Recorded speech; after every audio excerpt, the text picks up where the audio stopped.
10 claves bíblicas para salir de deudas y ganar más.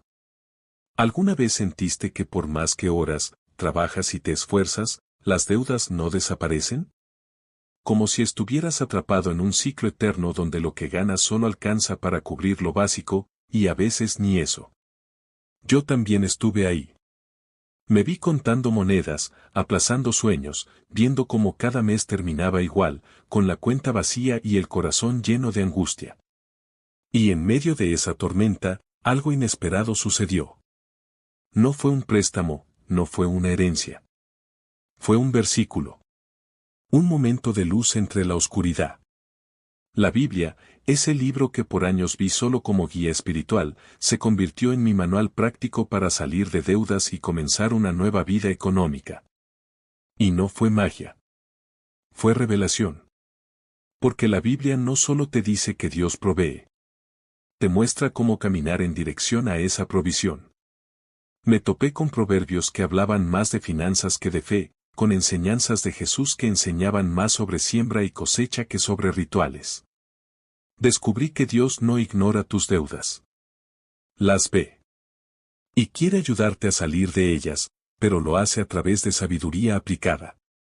Porque si no cambias tu forma de pensar, volverás al mismo lugar. Y por eso, esta parte 1 no comienza con una estrategia financiera, sino con una verdad profunda: lo que te sostiene en la escasez no es más dinero, es sabiduría divina. Proverbios 4:7 dice, sabiduría ante todo, adquiere sabiduría, y con todos tus bienes adquiere inteligencia. Este versículo cambió mi vida. Me hizo entender que no era la cantidad de dinero que tenía, sino el nivel de sabiduría con el que lo administraba. Porque muchos quieren multiplicar sin aprender a organizar. Quieren ganar más sin saber usar lo que tienen. Y así, la bendición se convierte en maldición. Por eso, lo primero que hice fue dejar de buscar soluciones rápidas y empecé a estudiar lo que Dios dice sobre el dinero. Y ahí comprendí una diferencia fundamental: saber que hay que ahorrar no es lo mismo que entender por qué Dios lo ordena. Porque Salomón no fue rico por casualidad. Fue sabio. Tomaba decisiones desde la revelación, no desde la presión. Cuando entendí eso, dejé de repetir versículos como amuletos y empecé a aplicarlos como principios. Cada promesa se volvió instrucción. Cada historia, una guía. Y ahí todo comenzó a alinearse. Porque la sabiduría financiera no es solo saber cuánto ganas y cuánto gastas. Es reconocer cuándo decir no. Es tener el coraje de cerrar fugas. Es mirar el largo plazo cuando todos están mirando el corto. Es entender que ahorrar no es escasez, es previsión. Que sembrar no es pérdida, es inversión. Y que administrar bien es un acto espiritual, no solo contable. Cuando eso se activó en mí, mi deuda no desapareció en un día, pero yo sí comencé a caminar hacia la libertad. Y aquí viene la segunda gran clave de esta parte 1, el orden espiritual. Porque muchos oran por un milagro económico, pero siguen viviendo en caos financiero. Y lo diré con amor, pero con claridad: Dios no bendice el desorden. Él es un Dios de estructura. De procesos. De organización. Proverbios 27:23 dice, sé diligente en conocer el estado de tus ovejas. Eso hoy significa, conoce tus gastos, tus ingresos, tus deudas. No lo evites. No lo niegues. Escríbelo. Cuando lo hice por primera vez, sentí vergüenza. Era como mirar en un espejo todas mis malas decisiones. Pero también fue el primer paso hacia la paz. Porque lo que enfrentas, lo puedes cambiar. Empecé a llevar un cuaderno donde anotaba cada gasto. Sí, cada café, cada pasaje, cada compra emocional. Y fue ahí donde me di cuenta de cuántos agujeros tenía mi bolsillo. No era falta de ingreso, era falta de orden. Y el orden trajo claridad. Y la claridad, dirección. Quiero que entiendas esto: controlar tu presupuesto no es falta de fe, es obediencia. Jesús administraba. Sabía cuánto tenía, cuánto necesitaba y cómo multiplicarlo. Cuando repartió los panes, hubo orden. Cuando Pedro pescó la moneda, hubo instrucción precisa. Dios no es desordenado. Y cuando empiezas a actuar con esa misma intención, todo en tu vida comienza a fluir de otra manera. Porque el milagro llega donde hay espacio. Y el orden es el espacio donde la bendición aterriza sin romperte. Y entonces, algo increíble comenzó a pasar. No entraba más dinero aún, pero ya no me sentía aplastado. Tenía paz. ¿Por qué? Porque por primera vez no solo sabía que Dios me ayudaría, sino que sabía cómo colaborar con Él. Escribía, evaluaba, reajustaba. Era como construir un arca en medio del diluvio. Y cada hoja con números se volvía una oración concreta. Cada ajuste, una declaración de fe silenciosa. Y fue en ese proceso donde llegó la tercera clave que te comparto hoy, obediencia activa. Porque no basta con saber lo que hay que hacer. Hay que hacerlo. Y muchas veces, Dios te dará instrucciones que desafían tu lógica. A mí me pidió que dejara ciertos hábitos. Que renunciara a ciertas compras. Que incluso sembrara en momentos de escasez. Y ahí entendí que la obediencia es más poderosa que el cálculo. Proverbios 3, 5-6 dice, confía en el Señor con todo tu corazón, y no te apoyes en tu propia prudencia. Reconócelo en todos tus caminos, y Él enderezará tus veredas. A veces no necesitas una nueva estrategia, sino un nuevo acto de obediencia. Y no será cómodo. Pero será liberador. Recuerdo una noche en la que Dios me pidió que perdonara una deuda que me debían. Yo necesitaba ese dinero, pero sentí con fuerza que debía soltarlo. Lloré. Dudé. Pero obedecí. Y 3 días después, se abrió una puerta inesperada que resolvió el triple de lo que había perdido. Eso no es magia. Es principio. Es reino. Dios espera que le demuestres que confías, incluso cuando no entiendes. Porque la fe verdadera no se manifiesta cuando tienes todo claro. Se activa cuando das el paso sin ver el suelo. Abraham dejó todo sin saber a dónde iba. Moisés estiró la vara antes de que el mar se abriera. Y tú también tendrás que actuar antes de que la lógica lo confirme. Esa es la fe que mueve provisión. Y ahora quiero llevarte a la última clave de esta parte 1, una que cambió profundamente mi manera de ver el dinero, gasto intencional. Porque no todo gasto es malo. Pero todo gasto sin propósito es una fuga. Y eso fue lo que descubrí cuando me detuve a evaluar en qué se me iba el dinero. No era en grandes compras. Eran pequeñas decisiones repetidas. El café que no necesitaba. El servicio que no usaba. El antojo disfrazado de necesidad. Proverbios 21:20 dice, tesoro precioso y aceite hay en casa del sabio, pero el insensato todo lo disipa. El sabio no gasta menos. Gasta mejor. Cada moneda tiene una misión. Cada billete, una razón. Cuando entiendes eso, dejas de gastar por impulso y empiezas a invertir por propósito. Empecé a preguntarme, ¿esto que voy a comprar me acerca a mi meta o me aleja? ¿Es semilla o es pérdida? Y esas preguntas comenzaron a darme poder. Y quiero invitarte a hacer lo mismo. Antes de cualquier compra, haz una pausa. Pregunta. Evalúa. Ora. Porque muchas veces el gasto innecesario es la voz de un vacío emocional. Y cuando lo detectas, lo sanas. Y cuando lo sanas, lo transformas. Porque gastar con intención es un acto de amor propio. Es decirle a tu yo del futuro, te cuido, te pienso, te protejo. Esta primera parte no termina con un milagro, sino con una convicción, que cada clave es una puerta. Y que estás a punto de cruzar a una nueva dimensión donde el dinero deja de ser un tormento y se convierte en un instrumento. Donde las deudas no definen tu identidad y la sabiduría se vuelve tu aliada. Así que respira hondo. Repite esto conmigo, estoy listo para una transformación financiera guiada por Dios. Porque lo que viene en la parte 2 no es solo más enseñanza. Es dirección espiritual para caminar hacia la libertad verdadera. Cuando entendí que cada gasto debía tener propósito y dirección, algo en mi espíritu se activó. Era como si la administración intencional hubiese limpiado el terreno de mi alma, preparándola para lo que venía.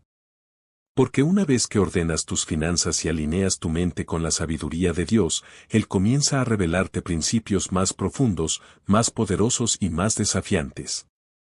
Y uno de los más difíciles de entender, especialmente cuando estás endeudado, es sembrar en medio de la necesidad no es una locura, es un acto de fe sobrenatural. Proverbios 11:25 dice, el alma generosa será prosperada, y el que saciare, él también será saciado. Y cuando leí ese versículo en medio de mis preocupaciones económicas, confieso que me costó. ¿Cómo dar, si apenas tengo? ¿Cómo sembrar, si estoy ahogándome en pagos, cuotas, retrasos? Pero fue justamente ahí, en medio de esa tensión, donde descubrí uno de los secretos más impactantes de las Escrituras: la semilla más valiosa es la que se siembra cuando duele. Dios no te pide que des lo que no tienes, pero sí que seas fiel con lo poco. Que entregues con intención, con propósito, con fe. No se trata solo de dar dinero. Se trata de sembrar desde tu escasez creyendo que el suelo que estás tocando es fértil. Sembrar tiempo, atención, palabras, ayuda, amor, recursos. Cuando lo haces bajo la guía divina, cada semilla tiene un destino asegurado. Y fue en ese punto donde decidí aplicar este principio. Tenía una pequeña cantidad de dinero apartada para un pago urgente.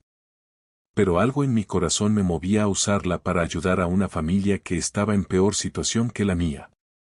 Luché. Lloré. Dudé. Pero obedecí. Esa semana, recibí una llamada inesperada: un contrato que había estado paralizado durante meses fue aprobado. No solo cubrió mi deuda pendiente, sino que me abrió una nueva fuente de ingreso que hasta hoy sigue activa. Esa experiencia me enseñó algo fundamental: el reino de Dios no funciona con lógica humana. Funciona con principios eternos. Y uno de ellos es lo que das, regresa multiplicado. No siempre del mismo lugar, no siempre en la misma forma, pero siempre regresa. Porque Dios honra la generosidad guiada por el Espíritu. No se trata de dar por dar, sino de sembrar en el tiempo correcto, en el terreno correcto y con la actitud correcta. Y aquí es donde muchos se equivocan. Creen que sembrar es una estrategia de manipulación espiritual, como si fuera una transacción bancaria con Dios. Pero no. Sembrar es un acto de confianza, no de exigencia. Es decirle a Dios: creo que tú puedes hacer más con mi obediencia que yo con mi cálculo. Es una declaración de fe silenciosa que tiene un eco poderoso en el mundo espiritual. Cuando sembramos con propósito, activamos dimensiones que estaban dormidas. Creamos conexiones invisibles. Abrimos caminos que estaban cerrados. Porque la generosidad no solo cambia nuestras finanzas, cambia nuestro corazón. Nos libera del apego, del temor, de la mentalidad de escasez. Y esa liberación interna es la puerta hacia la multiplicación externa. Y no solo lo digo por experiencia. Lo dice la palabra. Segunda de Corintios 9:6 declara: el que siembra escasamente, también segará escasamente, y el que siembra generosamente, generosamente también segará. Este principio es tan real como la gravedad. No importa cuánto lo ignores, siempre está funcionando. Si siembras con fe, cosechas con gozo. Si siembras en escasez, cosechas en abundancia. Si siembras en obediencia, cosechas en propósito. Y aquí entra una verdad poderosa: no todas las cosechas son inmediatas, pero todas son seguras. Porque Dios no es deudor de nadie. Él no olvida tus actos, tus lágrimas, tus pasos de fe. Todo está siendo registrado en el cielo. Cada semilla tiene su tiempo. Y mientras llega ese tiempo, lo que te sostiene no es la cantidad que ves, sino la esperanza que cargas. Yo pasé por esa etapa. Donde sembré y no vi nada por semanas. luego por meses. Y justo cuando estaba a punto de desistir, el cielo rompió su silencio. Una promoción inesperada. Una deuda cancelada. Una oportunidad nueva. Y ahí supe que mi semilla no había sido ignorada, solo estaba en proceso. Como el agricultor que no se desespera porque sabe que todo lo que sembró en buena tierra, tarde o temprano, dará fruto. Y si hoy tú estás sembrando y no ves todavía el resultado, no te rindas. Tu semilla está trabajando. Aunque no lo veas. Aunque no lo sientas. Está activando respuestas, está conectando recursos, está alineando personas. No desestimes el poder de lo que hiciste en fe. Porque si lo hiciste guiado por el cielo no va a fallarte. Ahora, mientras entiendes esto, quiero llevarte a una dimensión aún más profunda, dirección divina. Porque no basta con sembrar. Hay que caminar en la dirección correcta. Muchos siembran, pero siguen caminando en círculos. Hacen todo bien en lo espiritual, pero siguen tomando decisiones erradas en lo práctico. Y eso los mantiene estancados. Proverbios 14:12 lo dice con claridad, hay camino que al hombre le parece derecho, pero su fin es camino de muerte. ¿Cuántas veces creíste estar haciendo lo correcto, pero todo terminó peor? Eso pasa cuando actuamos sin dirección. Cuando repetimos patrones por costumbre. Cuando seguimos modelos que no vienen de Dios, sino del mundo. Yo pasé por eso. Seguía creyendo, orando, sembrando. Pero mantenía amistades tóxicas, hábitos de gasto nocivos, pensamientos que saboteaban mi progreso. Fue cuando tomé la decisión de cambiar radicalmente mi dirección que todo empezó a ordenarse. Me alejé de personas que drenaban mi energía. Dejé hábitos que disfrazaban mi ansiedad. Cambié mi entorno físico y digital. Y sobre todo, comencé a preguntar antes de actuar, ¿esto me acerca o me aleja del propósito que Dios tiene para mí? Y esa pregunta fue mi brújula. Mi GPS espiritual. Porque muchas veces lo que te mantiene endeudado no es la falta de ingresos, sino la falta de dirección.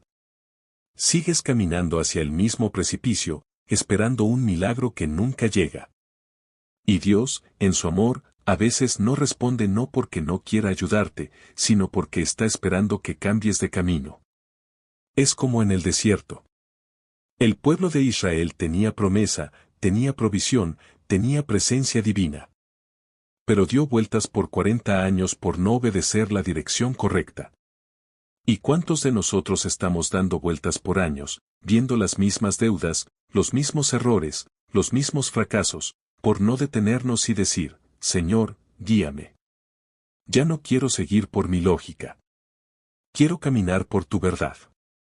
Y aquí es donde entra la renovación de la mente. Porque si no cambias tu forma de pensar, no cambiarás tu forma de actuar. Y si no cambias tu forma de actuar, volverás siempre al mismo lugar. Romanos 12:2 lo dice sin rodeos, no os conforméis a este siglo, sino transformaos por medio de la renovación de vuestro entendimiento. No se trata solo de orar más. Se trata de pensar diferente. Yo pensaba como pobre. Aunque oraba como creyente. Tenía mentalidad de escasez, de miedo, de carencia. Decía frases como, nunca alcanza, eso no es para mí, siempre me toca lo más difícil. Y con esa mentalidad, sabotearía cualquier bendición. Porque el corazón puede creer, pero si la mente no cambia, todo se repite. Por eso, Dios no solo te quiere bendecido. Te quiere transformado. Y esa transformación comienza con tus palabras. Con lo que declaras, con lo que escuchas, con lo que consumes a diario. Si te alimentas de noticias de crisis, hablarás crisis. Si te rodeas de personas que se quejan, vivirás en queja. Pero si llenas tu mente de palabra, de fe, de testimonios, de revelación, todo comienza a alinearse. Tu mente es tierra fértil. Y tú decides que siembras en ella. Cuando descubrí el poder de una mente renovada y comencé a caminar bajo la dirección divina, entendí que la transformación no depende de un evento extraordinario, sino de decisiones diarias. Lo que cambia tu vida no es un golpe de suerte, ni un ingreso inesperado, ni siquiera una oración poderosa. Lo que cambia tu vida es lo que haces cada día cuando nadie te está viendo. El hábito es la verdadera demostración de fe. Es la fe puesta en acción. Proverbios 13:11 lo dice con claridad: las riquezas mal habidas pronto se acaban, el que las acumula poco a poco las va aumentando. Ese poco a poco es donde la mayoría se rinde. Queremos resultados rápidos, pero el cielo trabaja con procesos. Dios puede hacer un milagro en un instante, sí. Pero para sostener ese milagro, necesitas hábitos que fortalezcan tu nueva vida. Así que empecé a cambiar pequeñas cosas. No traté de reformar mi economía entera en un día, eso solo genera frustración. Empecé con lo básico. Anotar mis gastos. Orar antes de comprar algo no planificado. Revisar mis metas económicas cada mañana como quien consulta el mapa antes de avanzar. Y ese pequeño acto, que tomaba 5 minutos, comenzó a cambiar mi perspectiva. Porque los hábitos no solo organizan tu día, organizan tu mente. Y cuando tu mente está clara, tus decisiones son más sabias. Empecé a elegir mejor en qué invertir mi tiempo, mi energía, mi atención. Apagué las voces negativas. Silencié comparaciones. Me alejé de personas que constantemente hablaban desde la queja, la crítica o la derrota. Alimenté mi espíritu con la palabra y mi mente con propósito. Una de las cosas más transformadoras que hice fue establecer un momento sagrado al despertar. No empezaba el día con redes sociales ni con preocupaciones. Lo comenzaba con Dios. Leía un proverbio, hacía una oración corta de enfoque y revisaba mis 3 metas principales. ¿Qué quiero lograr hoy? ¿Qué debo evitar? ¿Dónde debo sembrar? Y esa rutina me dio dirección. Al principio, parecía insignificante. Pero después de una semana, mi estado de ánimo había cambiado. Después de un mes, mis decisiones eran más firmes. Y en menos de 90 días, mis finanzas empezaron a mostrar frutos visibles. La disciplina no es un castigo. Es un regalo. Es una forma de alinear tu presente con el futuro que deseas. Es una expresión de gratitud por el propósito que Dios puso en ti. Romanos 12:11 dice: no sean perezosos en lo que requiere diligencia. Sean fervientes en espíritu, sirvan al Señor. Y la diligencia comienza con esos hábitos sencillos. No necesitas una agenda perfecta ni un sistema complejo. Necesitas intención. Decidir que cada día cuenta. Que cada acción suma o resta. Que cada palabra construye o derrumba. Y aquí te dejo algunos hábitos que transformaron mi vida financiera y espiritual. Revisar tus gastos diariamente. No como castigo, sino como conciencia. Saber en qué se va tu dinero es el primer paso para redirigirlo con propósito. Orar antes de cada decisión financiera. Esto no significa orar una hora antes de comprar pan. Significa preguntar: ¿esto edifica o solo entretiene? ¿Esto me acerca o me aleja de mi meta? Leer un proverbio diario. Los proverbios son un manual financiero, emocional y espiritual. Cada capítulo es una mina de oro para quien lo aplica. Visualizar tus metas. Ten un tablero, una lista, un recordatorio visual. Recuerda por qué empezaste. No pierdas el foco en medio del camino. Declara la palabra con tu boca. Di en voz alta: yo prospero con sabiduría. Mi provisión viene del cielo. Mi mente está alineada con Dios. Lo que declaras se alinea con lo que haces. Evita compararte. Las redes sociales son vitrinas, no realidades. Cada proceso es único. Tu obediencia es más poderosa que su apariencia. Agradece antes de dormir. Aun si el día fue difícil, da gracias. La gratitud rompe la escasez. Lo que agradeces, se multiplica. Implementar estos hábitos me dio estabilidad emocional, claridad financiera y paz espiritual. Dejé de temer al dinero. Dejé de vivir para pagar. Y empecé a vivir con propósito. Porque lo más poderoso no es cuánto ganas, sino cómo usas lo que tienes. Y eso se define en la rutina. Ahora, sé que hablar de hábitos puede sonar aburrido para algunos. Pero quiero que veas esto como una siembra. Cada pequeño acto es una semilla. Cada repetición es una raíz que se profundiza. Y cuando menos lo esperas, brota un fruto que transforma tu realidad. Y este proceso es tan poderoso que quiero llevarlo aún más lejos. Porque una vez que estableces hábitos sanos, Dios empieza a revelarte algo más grande, que no estás solo. Que la compañía que tienes en el proceso también define tu destino. Y aquí es donde entramos en una de las claves más subestimadas, pero más impactantes de todas, las alianzas correctas. Porque puedes tener la mejor disciplina, pero si estás mal acompañado, tus hábitos se debilitan. Si te rodeas de personas que viven endeudadas, que no creen en cambios, que se burlan de tus esfuerzos, tu fe se desgasta. Pero si te conectas con personas que caminan con visión, que te impulsan, que oran contigo, que te confrontan con amor, tu avance se acelera. Proverbios 13:20 dice, el que anda con sabios, sabio será, mas el que se junta con necios será quebrantado. Y eso lo viví en carne propia. Cuando estaba endeudado, me rodeaba de personas que se reían de la administración, que veían el orden como religiosidad, que gastaban sin pensar. Y yo, sin darme cuenta, imitaba sus patrones.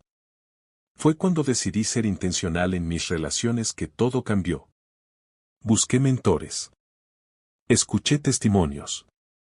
Me uní a grupos donde se hablaba de propósito, de fe, de finanzas con valores. Y eso me sanó.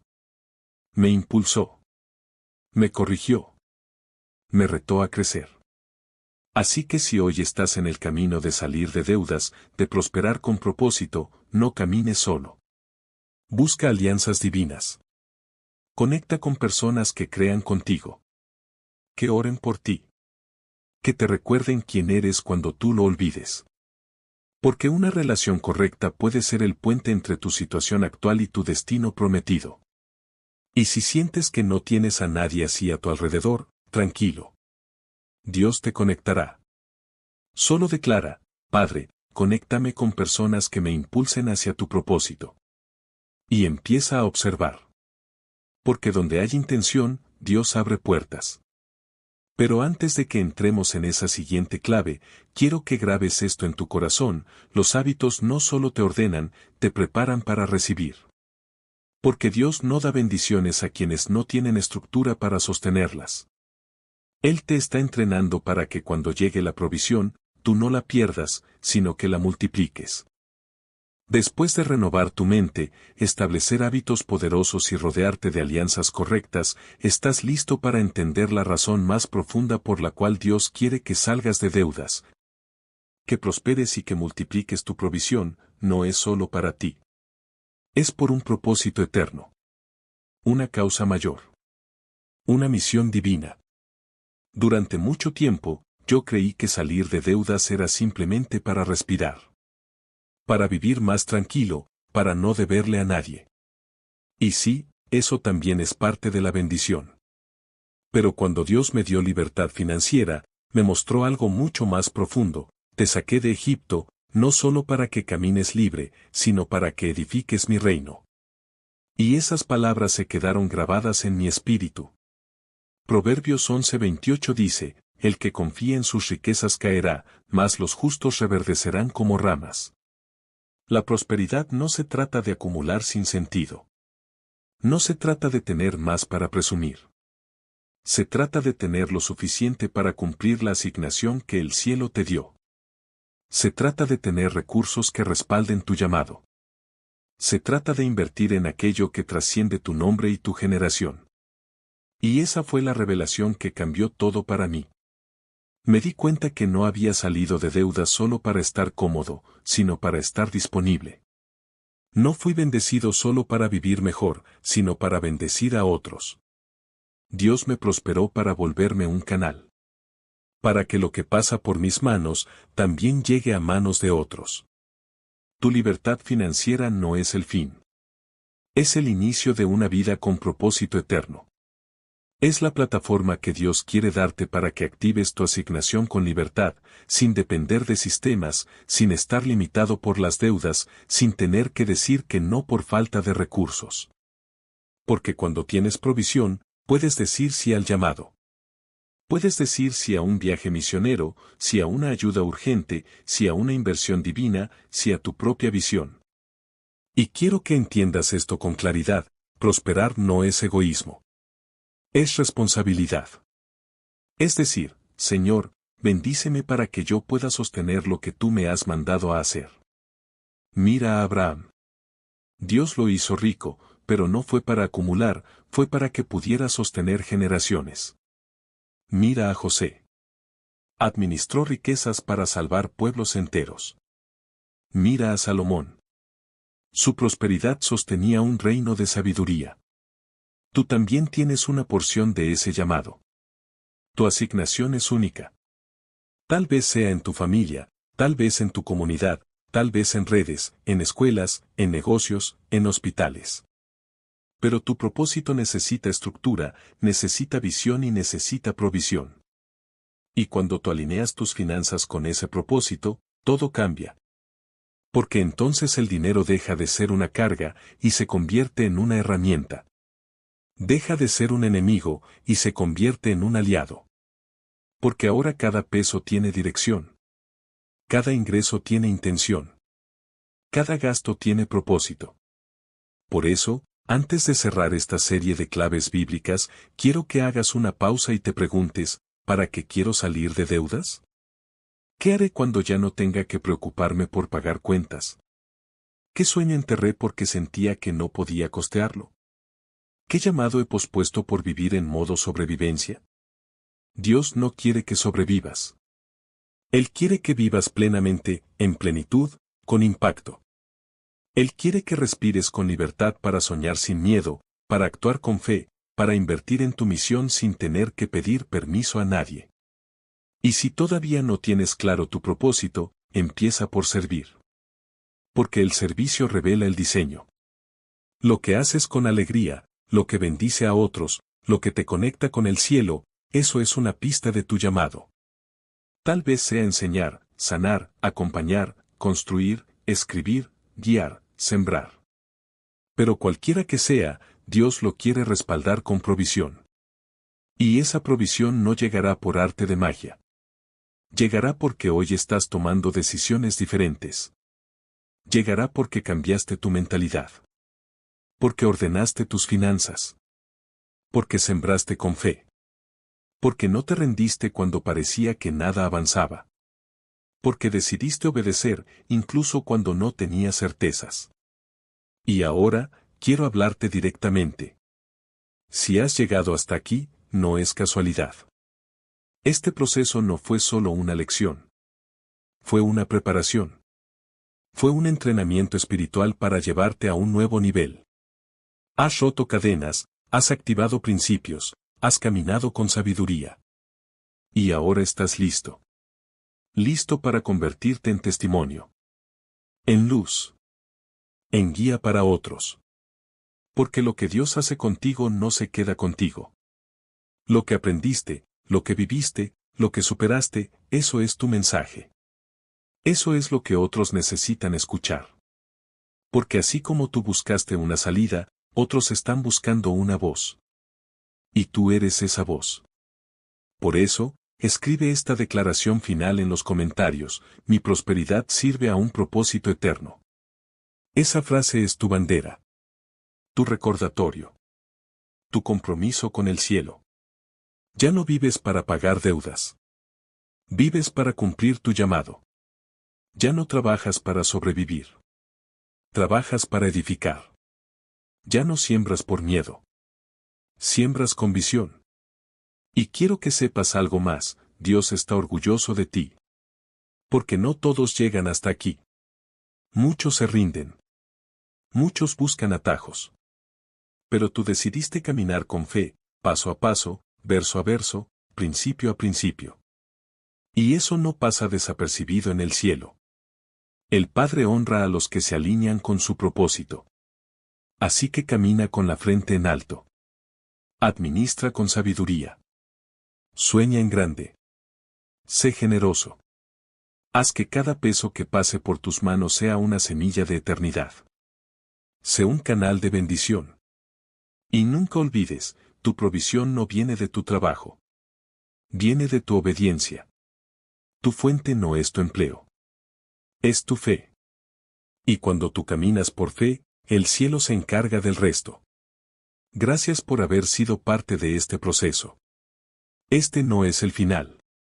Es el comienzo de una nueva temporada en tu vida. Una temporada donde ya no estarás atado a la escasez, sino conectado con la abundancia que fluye desde el trono de gracia. Te bendigo en el nombre de Jesús. Declaro sobre ti puertas abiertas, oportunidades alineadas, sabiduría divina, discernimiento financiero, conexiones correctas y una unción de multiplicación sobre todo lo que hagas. No camines solo. Vuelve a este contenido cuando lo necesites. Compártelo con quien amas. Únete a una comunidad que camina con fe. Y recuerda siempre, tu libertad financiera no es solo para ti. Es para que el reino de Dios avance a través de ti. Gracias por estar aquí. Gracias por creer. Gracias por actuar. Gracias por sembrar. Gracias por no rendirte. Lo mejor está por venir. Que Dios te bendiga.